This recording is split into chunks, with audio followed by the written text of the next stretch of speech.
Firefest fraudster Billy McFarland is back and asking $1,800 an hour for consulting. And I'm kind of surprised that he went down this route in terms of like trying to make money again. It's like, what are you going to necessarily consult on? You basically had one of the biggest failures ever in terms of like a public event, right? Like, it doesn't really make any sense for you to consult in any context at all.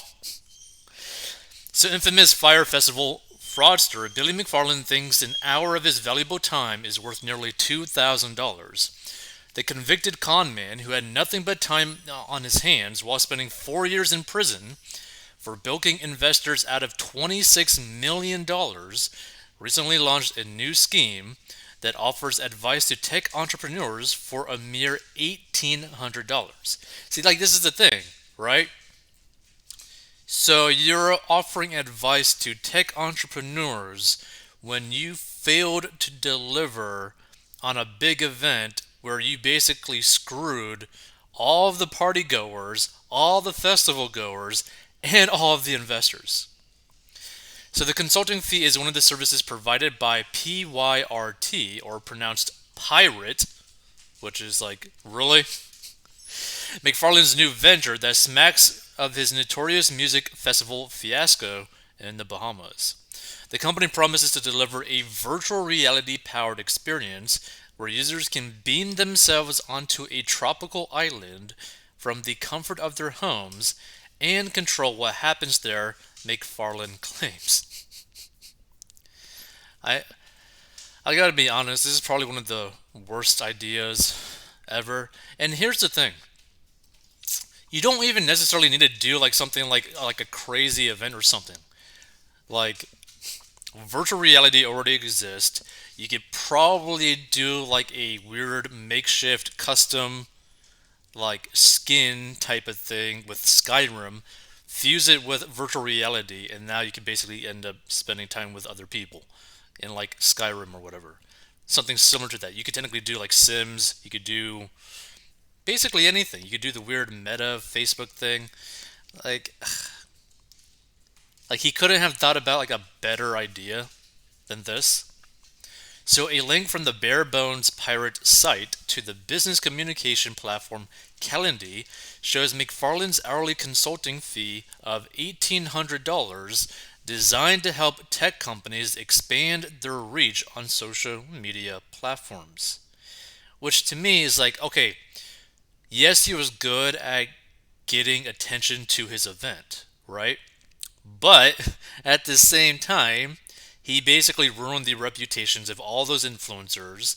He scammed people out of millions of dollars. He made probably one of the worst experiences for the customer base. It's like, if someone pays him $1,800 for his experience, it's like, why? You know? I don't really understand it. McFarlane posted a TikTok video explaining the company's vision, but social media users weren't convinced, ridiculing him for wearing socks, sweatpants, and a t-shirt while holding a water bottle. One wrote sarcastically, "Absolutely no way this could go wrong, Billy." The thing is, I think the biggest issue about McFarland is that he is delusional, right? And there's nothing wrong with like if you like did something bad in your past, you want to try to like still do well in your future. There's nothing wrong with that. But at the same time, it's like you're practically doing this like very similar thing to what got you into trouble in the first place. So how is that going to necessarily play out better this time? Like, yeah, virtual reality makes it probably potentially easier to like fulfill on your promises to the customer, but at the same time, it's kind of like, who would really trust you now? Who would trust your company now? By the way, you literally named your company Pirate, aka pirates who steal money. Oh, Lord. Another TikTok user apparently anticipates the venture turning into another scandal, wrote, "Can't wait for the Netflix show. Come on, this just can't be for real." Another TikTok user commented, noting that McFarland was being straight out of prison and on to the next hustle. And here's the thing, I don't think there's anything wrong with him actually trying to like create some sort of like business or whatever, right? My biggest issue is like you're basically doing almost identically what got you into trouble. Like very, very close to that gray area where he's like, if you cross this line, you're basically there. Like you couldn't have, I don't know, maybe just created like a social media marketing agency if you're so focused on consulting towards helping people get like attention, followers, whatever. You couldn't just focus on that instead of like, oh yes, I want to create another event to the scale or even bigger than what got me into trouble. Let's see.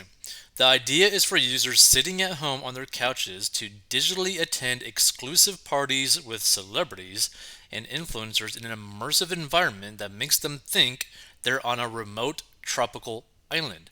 And here's the thing, why? Why are you still making this about an island? I don't understand this. They could like buy the talent a drink and then have some drink service bringing the same kind of drink to them at the same time the talent gets it, McFarland told the Post last week. So if you're 18 years old and you're on your computer in the middle of America, now you can actually come to this party and not only watch what's happening, but take part in changing it, McFarland said. It kind of gives you access to this really cool land and group of people. And the post has sought comment from McFarland. Ironically enough, the venture includes bringing users on trips to a remote tropical island together with internet content creators and social media influencers. Basically, the exact same thing as Fire Festival. Pirate is not an event, it's not a festival, and it's definitely not a metaverse. Well, I mean, it basically is a metaverse. McFarland said in the TikTok video. He said it was a technology that he had been working on for the past couple of years called vid/r, or virtual immersive decentralized reality. McFarland 31 said vid/r brings together and connects people from around the world both virtually and physically. Wow. So Billy McFarland Consulting, 1 hour, web conferencing details provided upon confirmation, 1800 USD. Then once they're together, it allows people to affect real world change, McFarland said in the TikTok video. McFarland said that the Pirate would be partnering with a small remote destination where we will host a handful of artists, content creators, entrepreneurs, and prospective job applicants who eventually get hired to work for the company. The plan is to gather people on the island and then launch a virtual replica of the same location so that anybody from around the world can not only watch what's happening live, but they can actually come together with their friends to affect and even own their real world adventures. And McFarland recorded the video while standing in front of a map of the Exumas, the Bohemian archipelago where the Fire Festival debacle took place in the spring of 2017. Bohemian officials were quoted by NBC News as saying that McFarland, who is considered a fugitive by officials in Nassau, isn't welcome on the island and they would prevent any McFarland-linked venture from obtaining permits there. The government of the Bahamas would not endorse or approve any event in the Bahamas associated with them, the Bahamian Ministry of Tourism said. In this TikTok video, McFarland expressed a preference for the Exumas to serve as the backdrop of his latest venture, though he added he would be open to working with other destinations as well. McFarland told NBC News last week that he believes everyone involved with Fire Festival will get their money back. Then he could foresee future collaborations with the Exumas. I think that once everybody is paid back, I'd love to have a conversation to see if that relationship can get repaired, he said. McFarland was released from a Brooklyn halfway house in September after serving more than 4 years in federal prison. He pleaded guilty to scamming investors out of some $26 million dollars after they bought into his vision of a luxury musical festival in the Bahamas that was promoted by celebrities and social media influencers, including Ja Rule, Kendall Jenner, Bella Hadid, Haley Baldwin, and Emily Ratajkowski. I don't even know how to pronounce that last name. Fans paid $12,000 per ticket, only to discover that the Exuma resort was instead a dilapidated collection of tents and mattresses that were turned inside out by a massive storm. And attendees who had been promised lavish accommodations and luxury meals instead posted images of plain cheese sandwiches in a box. And the disastrous event was the subject of widely viewed documentaries that streamed on Hulu and Netflix. Like, this is the thing. I think this guy is like 100% delusional, right? Like, you scam people out of $26 million. You scammed all these Fire Festival attendees out of the experience that you promised them that they were going to get, right? Like, you basically made guarantees towards people, and you were like, yeah, I'm going to guarantee you this, and that, and by the way, you're not going to get any of it. And after serving 4 years in prison, you basically are trying to do the same thing. It just seems so crazy to me. I want to see if there's any comments. No, no comments, of course. Feel free to give your thoughts if you stumble upon this. I think, personally, I don't think there's anything wrong with someone try to create their like a new business after they screwed up horribly last time. My problem is he's literally doing what he did before, like with like a slight tangent, and that bothers me. It's like it's kind of like similar to someone saying like, "Oh, I went to jail for robbing a McDonald's. Well, I'm gonna go try and rob a Kohl's store now because that's a better idea." It's like, what? No, that's still gonna get you into trouble. Just crazy to me. By the way, if you want to learn how to get out of debt and learn how I got out of debt and grew my net worth, go down below.